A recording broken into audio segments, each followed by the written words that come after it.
Hello, everybody. We are The Courage Project, Kathy, Carol, and Neve, and we're here to talk about the Courage Project stories.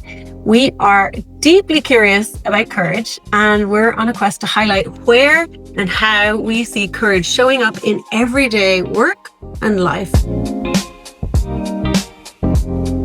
And today, for our first episode, we're going to talk about 3 women who we believe demonstrate courage. So you're going to hear a little snippet about these 3 women, who they are, what they've done, and then we'll kind of lead into an open conversation about how we think they embody courage. Kathy, want to take it? Yeah, so I am introducing America Ferrera. So she is an award-winning actor, a director, and then most recently in her career, she's a cultural and political activist. So from a very early age, her path and her career has been defined by courage, but she's probably best known for, she had a breakout role in Ugly Betty. I think that's probably about 10-15 years ago, if not a bit more. But she's most recently known for her monologue in Barbie, where she talked about the contradiction of being a woman. So the pressure of being everything to everyone, and at the same time being told that you're not enough. So she's someone who recognizes that, you know, her hard-won privilege and platform is something that she should use for good. So she spends a lot of her time now in the activism space and using her voice to represent people who don't have the same kind of access that she does. Yeah, lovely. Thank you. I think there was a lovely quote about America Ferrera, which she says, I look like the world. What did she say? I look like the rest of the world or something? Yeah, so it's in her TED talk, actually. We can talk more about that. But yeah, it's like we represent the world, that, you know, this is what Hollywood movies, shows should look like. And this is what the world looks like. Yeah, lovely. Carol, who are you going to talk about? Yeah, so the person I've chosen is from, I guess, the world of politics. So former President of Ireland, Mary Robinson. So Mary Robinson was elected President of Ireland in 1990, and she was the first woman to hold that role. And she's widely credited with modernising the presidency and advocating for and emphasising inclusiveness, bringing in the Irish diaspora, and really kind of making it more of an outward-looking institution. She had a legacy of kind of human rights advocacy even before she became president, and she continued that then after her presidency. She became the United Nations High Commissioner for Human Rights. She held that role from 1997 to 2002. And more recently then, she is one of the founding members of the Elders. And really, she's just someone that anytime there is any issue related to social justice, climate justice, human rights, Mary Robinson tends to kind of centre herself in those situations. And she's always focused on working as a leader, working for world peace and human rights. And she's in her late 80s, mid 80s now? I think so, yeah. And still going strong, and still such a voice for, again, as Kathy said about America, a voice for people who may not have that platform. Yeah, lovely. Thank you. The third person that we'll talk about is Aly Raisman. So very much unlike me, Aly is an athlete. She started training as a gymnast from the age of 2 years old, and by 14 she was already considered an elite athlete. And then in 2012 she qualified for the US Women's Gymnastics Olympic team, and that was the same year she finished high school. So this was something she grew up with. She helped lead a team known as the Fierce Five to the gold medal in the Olympics, and then she actually did that again in Rio de Janeiro in 2016. So she was actually one of the only Americans to win 2 team gold medals in gymnastics. So that alone would have been enough in terms of like just Olympic athletes and how they are so committed and disciplined and all of this. But sometimes athletes fade from the public consciousness after they've won their Olympic medal. But actually what made her stand out more was in 2018, she told a reporter at Time magazine about Larry Nassar. So he was the USA gymnastics team doctor, and he had actually sexually abused her throughout her childhood and career. So this is just so deeply upsetting, especially when you think of how vulnerable she was. She started when she was 2. So as both of you have just said, she used her platform, she had a voice, and she spoke up against him along with 150 other women at his testimony. And he was jailed for 40 years. But she even went further than that. She then went and sued USA Gymnastics and the US Olympic Committee over their failure to protect her and other athletes from Nassar at the time. So, deeply courageous. I think she could have just let the Olympic medal and think, okay, I've done my bit now, I got the medal, but actually instead of worrying that it tarnished her win, she used it as a way to really to share the message. So we've heard from 3 quite different women, America Ferrera, Mary Robinson, and Aly Raisman. So just opening out for conversation on, what struck us about these women, or what's coming up for us around courage. Kathy, do you want to start us off? Yeah, I can. I think the thing for me, obviously America Ferrera is someone who I'm aware of, or have been aware of, and I've seen her in shows and movies. But it was interesting to kind of read her story about where she started, right? And so she, at a very young age, so about 9, she decided that she wanted to be an actress, and this is absolutely all she wanted to do. And she was told from a very early age by very well-meaning family members that, well, this is never going to happen for you. People who look like you don't end up in Hollywood movies. And,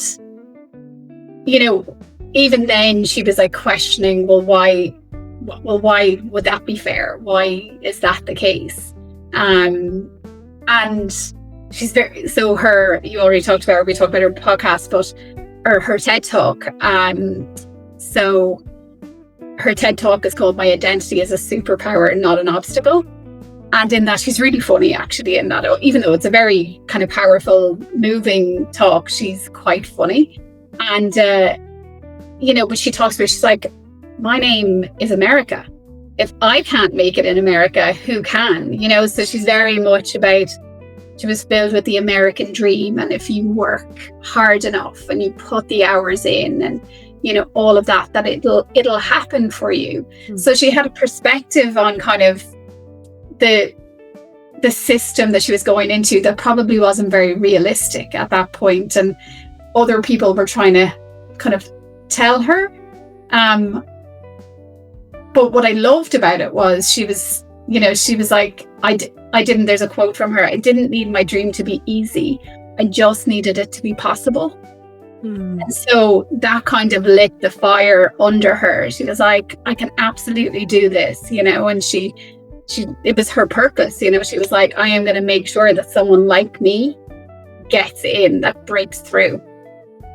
And that kind of worked, when she got roles, but she was stereotyped and all that kind of stuff. But what I found really interesting is, from that age of 9 right through to, she's about 40 now, I think, her perspective on that system and industry that she's operating in has changed, and so the realities of what she was up against started to set in as she was offered the stereotypical roles, and she had some tough choices to make, so saying no to things, and she's trying to break into this system because that's not what she wanted for herself. It's not what she wanted for other people that looked like her. So I just thought that journey and her perspective on it was really interesting. And, at the kind of where she's at now is like, well, actually, what I was doing was, I wasn't asking the system to change. I was asking to be let in. So I need to approach this differently. Wow. So I found that journey of, her perspective on the reality she was dealing with, and how she perhaps can help kind of break it down even more. I think, I mean, I can really relate to that perspective shift. Perspective, of course, being one of our enablers in our Courage project that we use in our workshops. But I can relate to that. Like, I remember being in my 20s, very idealistic. You know, I was on a graduate program with a big organization. And I remember somebody actually coming in, a senior exec coming in and telling the group, actually, it's going to be a harder road for the women in this room. And he was very kindly wanting to let us know that. And I remember at the time not getting it and really thinking, no way, I am absolutely on the same level as all the men in this room. And I think, you know, maybe 15 years later, similar to America, I think my perspective on that has shifted, and my perspective on the system, the organizational systems that we have to navigate as women has shifted. So that awareness of context is really important. Yeah. And I think what strikes me about America there is this kind of like single-minded belief, purpose. That's another one of the enablers of courage, is there was some kind of purpose. So, because as you said, everybody in the system was telling her, the system's not going to let you in. You don't look the part, or the parts that you do look like are really stereotypical, but she kept driving and pushing through. Carol, do you think Mary Robinson had a similar kind of purpose or drive, or what enabled her? Yeah. Like, I mean, I don't know as much about Mary's kind of younger life, but certainly from when she became a public person, her first kind of political role was in Shanadaran, which is the Irish Senate. And she definitely was an advocate in that role for, you know, the decriminalisation of homosexuality, for legalising contraception, for introducing divorce. Now, we're talking about 1969 to 1989, that period. So a very different social context and political context to what we have in Ireland now. Ireland is such a diverse and open place and inclusive place, and our politics and our society has really shifted. But back then that wasn't the case. You know, it was very conservative, very closed. The church had a really strong handle on elements like homosexuality and contraception and that. So I think we see evidence there in her early career, certainly, of having that sense of wanting things to be different. And I still remember where I was when she was elected president. We were going on our holidays. I lived in Kerry as a kid, and we were driving to Trebalgan, which is over, I think it's in Waterford, maybe East Cork, Waterford, their area. It's like a holiday camp. And I still remember it, 1990. I was 8, and I'm giving away my age there. But yeah, I remember what it meant, particularly to my mother in the front of the car. And she said to me, she said, "Remember this moment, Carol, remember this moment." And it's one of those moments in my childhood that I still remember, not just where I was, but how it felt, and how I kind of took note of how important it was to my mother as she addressed Manon O'Hare. And what a moment, real turning point. So yeah, I guess back to kind of showing courage. I think anyone who was standing up, and I mean, she did come from a certain amount of privilege, which gives you greater platform or greater power, I guess, to be able to speak up for the underprivileged. But not everyone that comes from privilege uses that, you know. So I don't. Sometimes we can be a little bit kind of dismissive of people that have that privilege and saying, oh, well, it was easy for her. But not everyone that had that privilege used it to advocate for human rights for the underprivileged. I think the thing, you know, looking at Mary Robinson, I think the thing for me with her is this consistency of her values. There's such a through line, you know, from we got to know her in her early career, as a barrister or whatever. She seems to have made choices really kind of tied to her values, and that hasn't changed. And it's not to say that she doesn't listen to other people and other perspectives, but she's very grounded in her value system, her belief system. And like, imagine how difficult back in Ireland that stage, speaking truth to power, and power being the Catholic Church in a lot of cases there, like so difficult for a man, never mind a woman, like even more difficult. And she had lots of detractors that said she was too progressive, it was too fast, it was this, that and the other. And she didn't let that stop her. Like, she was very focused on, you know, the rights of others, and a progressive kind of future focused Ireland, which is amazing. Back to America's quote, it wasn't easy, but she saw that it was possible. It needed to be possible. I think that's like one of my favorite quotes on this topic of courage is from Susan David. She's a psychologist in Harvard, and she says that courage is not the absence of fear, courage is fear walking. And to me, these women epitomize fear walking. It's not that they don't have the challenges or the obstacles that the rest of us might have, but they choose to take action regardless. And I think, you know, one of the things that when we talk about systemic barriers for women, there's the likability, competence, double bind that women walk. So when women speak out, that is extra working against them in terms of they're not likable. But so I think that is also part of what makes them so courageous too, is that, and there's another quote here that stood out for me. I'm 97% sure you don't like me, but I'm 100% sure I don't care. From a courageous woman. And that's not Mary Robinson or Aly Raisman. That's actually Caster Semenya, who's another athlete. But I think it takes a little element of that, isn't it? To kind of stand up for what you believe in. And I think we're socialized, certainly as young girls and young women, to don't rock the boat. So being able to stand the consequence or repercussions that might come from standing up, I think is something that's really courageous in my mind.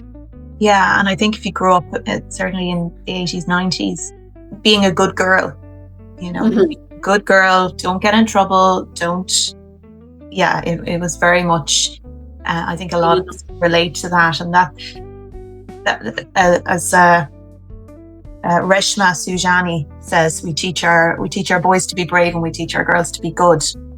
And you know, that I guess that's what we're about at the Courage Project, is shifting that somewhat to say, actually, you can be good and brave and courageous. And you can be good at being brave. Yes, you can piss people off. That's okay if you're doing it in the service of something important or something good. Kathy, were you going to say something earlier? No, I was going to ask about Aly Raisman, Niamh. Like, so I think it's, you know, obviously she has, I think we'd all know her story, and it's deeply upsetting, I think you said was. But anything that kind of bubbled up for you when you were kind of looking into her a bit deeper? Yeah, I think the thing that struck me was, you know, she didn't just stop at speaking up. She took it the whole way forward. She could have said, okay, we've got Larry Nassar in jail. Good. We've now, you know, kind of made, we've seen justice. But the fact that she filed a lawsuit against USA Gymnastics and then the US Olympic Committee, and then she also created her own kind of platform. What was it called? Flip the Switch. So it was a campaign to train adults to notice signs of sexual abuse and the ways that trauma manifests in children. I was like, oh, like, you know, like she could have stopped, but she kept going and going and going. So, but obviously that was again driven from such a deep place of trauma herself, but again to empower others. But like, and again, I think that's so systemic, isn't it? Because it goes to, and all three of us are mothers, we have children. So, you know, how do we as adults, but also what about coaches, physiotherapists, doctors, any of the people that are those touch points, that's probably not a good choice of words, but any of those, you know, pieces of the the system that are there, that they can have that awareness. But I think that is so powerful. Yeah. Yeah. And I love, you know, as you're saying, she took it the whole way, but she's also created this, you know, the flip to the switch now is something that will live on, and it is so far reaching. So, you know, there are lots of points where she could have said, well, that's probably enough now. Yeah. But she's kept going. Yeah.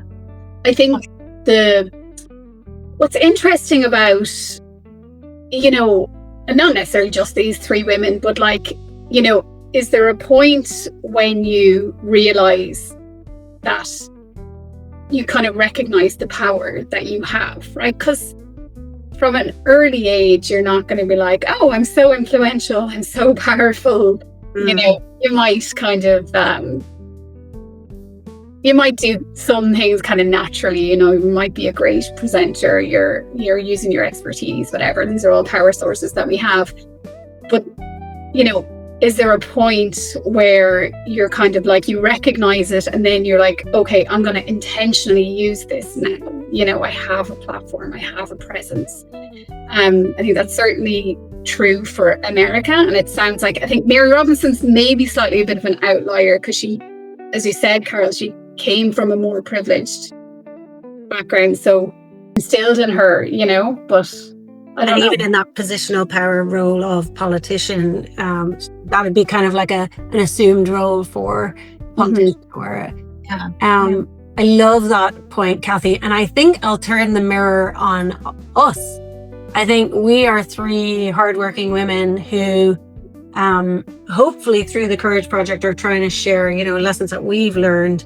But I think it almost takes me by surprise sometimes, like, oh, I could be advocating for, or perhaps I do have a voice that I haven't given myself credit for. Do you know what I mean? So I love that point of when do you realize and own what you do have? And perhaps all that we have is all of our lessons learned and all of the experience, which is why I absolutely love being in the company of older women to hear their wisdom and their stories and their lessons learned. But I think you talk about this, Carol, like, I think bringing, you know, the way you climb the ladder and then you like put your hand down and help somebody else behind you come up on the ladder rather than just kind of. And that's it. Like, I mean, the example, and we speak about these women because, you know, they're in the public eye and we know their stories, but like, we know there are hundreds, thousands of people doing similarly courageous acts and doing it under the radar and doing it maybe in situations where speaking out carries consequences and risks for them. But the idea of putting the ladder down, as you say, Niamh, like if you think about what Aly Raisman has done, and she's still quite young. I think she might be only around 30. Like she did all this in her 20s.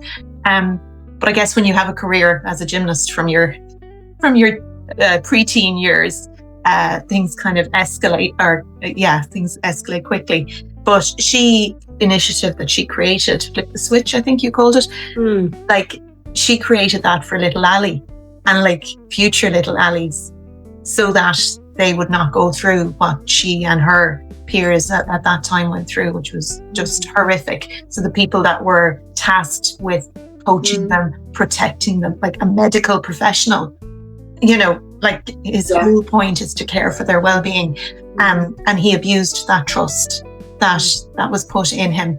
And I think just the outcome of her being in a position then where she has the power to, going from low status, low power as a child, where you're really vulnerable, to becoming a woman who had gold medals and had a platform and a voice, and using that then to ensure that nobody went through what she went through. It's just the ultimate story of courageous action, really. Isn't it? And I think what you said, like trust that has been abused, and that is the story of Ireland, Catholic Ireland as well, isn't it? It's like trust is such a precious concept, a precious thing. Yeah. And as Kathy said earlier, Mary Robinson's kind of thread of purpose throughout, like a consistency of values, consistency of voice, is so rare, isn't it? If you think about leaders, you know, people saying the same thing from the 1980s through to now. Yeah. That generally doesn't happen. Things shift and change, and as people learn and they know better, they do better, and that's okay too. But like she has had this kind of thread of truth, integrity. Yeah, integrity. I think that's the right word for Mary Robinson. And I think as well, it's not that, even though she's been consistent, she also hasn't always been right, you know, but she owns it, and she apologizes, but she doesn't let that get in the way of the good work that she's doing. Right? She doesn't make, you know, she makes a mistake, she doesn't fade into the background. She tries to be better the next time, you know, and I just find that so admirable. Like, she's just, you know, and I think that is just because she's so purpose driven, like she's so values driven. That anchors her, and that's how she makes decisions. So there's huge power in that, you know. Why it's important that I'm doing what I'm doing. I think it's such an interesting one around when do we realize we have the voice or the power or whatever it is, and some of it's situational, right? But isn't it interesting that, like, it's as we get older, because we're more experienced, we're whatever, but there's an assumption that it's an age thing for women, that we'll get to a certain point where we'll look back or we'll look around and we realize, but you know, and that's important. So the experience is important, and the successes and failures and all that kind of stuff, and it is important to take stock of that and look around, whatever. But you know, isn't it amazing if we can do that earlier? You know, we're talking about courage here, but you know, like, courage is kind of, we're saying courage is the precursor to confidence, right? You have to be courageous to take the action, you know, and once you keep taking the actions, you'll get more confident. So it's like knowing kind of what it is that's going to fuel that courage, you know, and whether it's that belief system, you know, whether it's, you know, your presence, whether it's whatever it is. I'd love if I felt even 10 years ago the way I feel now. You know? And it wasn't like I didn't have confidence or anything like that, but it's not the same. I can feel the shift. I love that. And I think we talked about this before with our daughters. So we all have daughters who are around the same age, about 10 years old, and we asked them, what does courage mean to you? And for some of them it was climbing up a tree, and what was it for some of the others? Oh, standing up for your friends, and you know, really sweet. Or when my horse goes really fast and I fall off, it's, you know, getting back on the horse again. That's one. So lovely. But I would hope that, you know, by us labeling it and then rewarding them and really calling it out. Hey, I noticed, like, I had a conversation with Dara, my daughter, the other day, and I said, you know, there's one thing I regret in school. There was somebody who was kind of being bullied, and I didn't stand up for them as much as I could have. I wasn't mean to them, but I wasn't brave enough to stand up and protect them from everybody. And I said, I think you are brave enough to do that, aren't you, Dara? And she said, yeah, I think I am. You know, so I think even having conversations like this maybe will raise awareness in a way that perhaps, I don't think this was part of the vocabulary that people were talking about when we were growing up, even though it has always been there.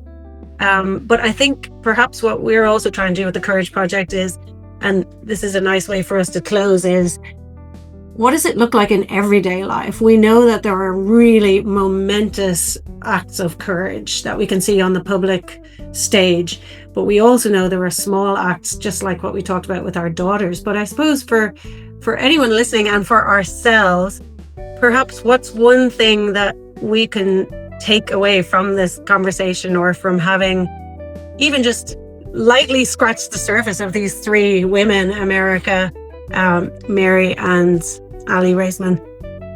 What do you think you'd take away from this? Well, for me, for all three women, in different ways, what I really appreciate about them is that they all show up as their authentic selves.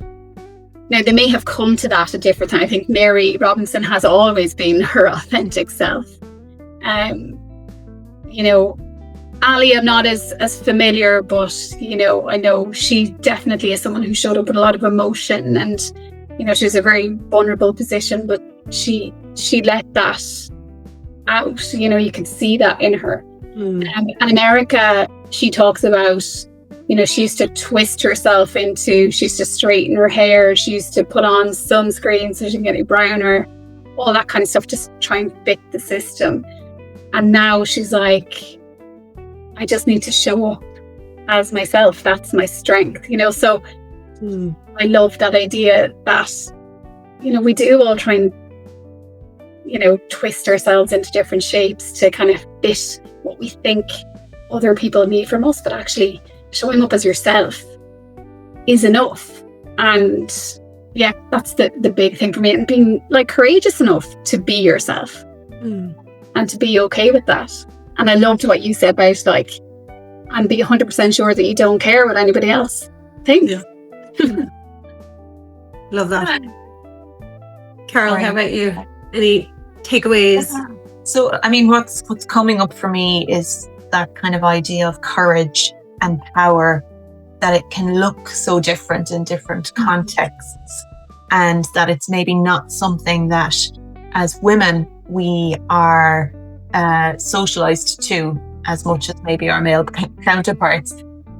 I think that's changing, and as we more aware as parents, but broadly in society, I think what Reshna Sujani says rings true, that we want our boys to be brave, we want our girls to be good, and that I think it is really about just questioning that, and just, if you're feeling a fear walking into a room, and I think America talks about this as well, Kathy, that is it that there's the idea of imposter syndrome? Is there something wrong with me, or is this room not built for me?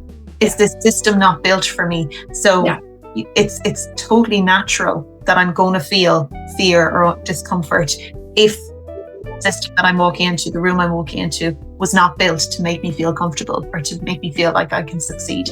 So becoming more aware of that, and that's what I wish I had in my 20s, back when I said that I was told that that the women wouldn't go as far as the men. I would have loved something like the Courage Project to raise my awareness of why that was being said, because I didn't understand it at the time. Yeah, that's so resonant about the room. The room wasn't designed for you. The building wasn't designed for you. The city, the world wasn't designed for you. And yet we're all out there operating in it.